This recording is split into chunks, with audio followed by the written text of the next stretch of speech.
Tinggal ke mehinan tidak roh. Tinggal mehinan, tinggal ke mehin tidak roh. Usain ke. Saya bui. Ya, si sen dengar. Ada duri bui. Bui le. Jadi bui jahat le bui. Tapi mehinan urina kaya jak bui nang. Pasti urina kena tu yang bui. Fatima. Aija le bui. Nek Fatima kau.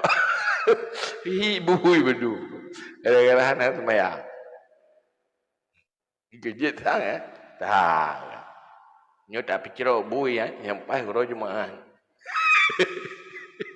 Jika kau Jumaat dia tak pikir buinya insya-Allah sangai peluang bui. Dipikir ni.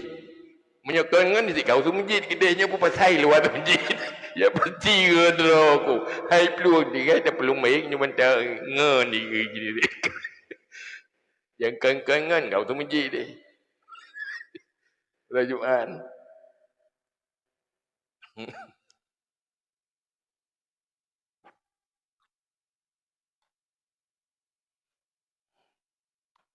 Ayah tidak nak bergakannya.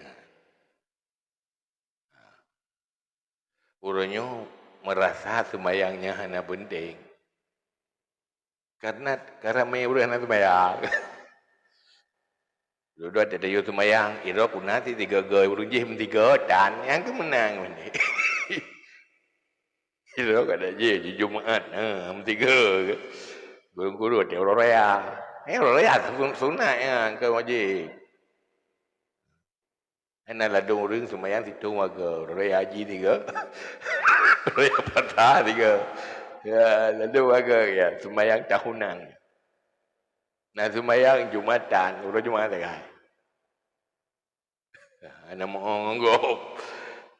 Ana ya Jumaat ke kerja le ya ada semayang.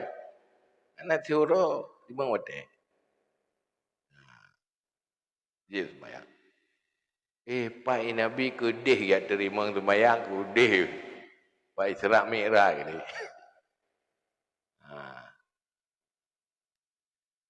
Jadi dalam halnya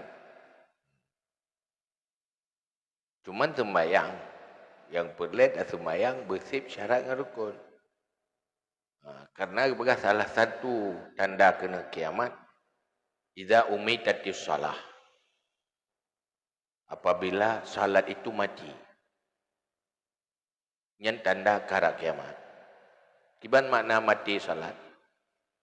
Pertama karena urang ketinggai sembahyang. Atau ke sembahyang tapi hanya ilmu. Hanya sah. Ada sembahyang pakai jamun nanti ke purno sirabut ain ke purno sembahyang kita. Kun sembahyang kun di jodoh sembahyang. Hakun hai. Kun sembahyang ini. Olehnya yaitu sembahyang. Pajan murno ya. Jamun sirabut Quran. Sirabut Quran purno doa.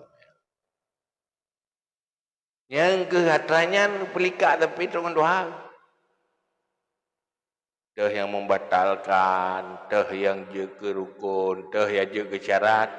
Hana le model zaman yang kenyan hana rubah model, hana bersempurna.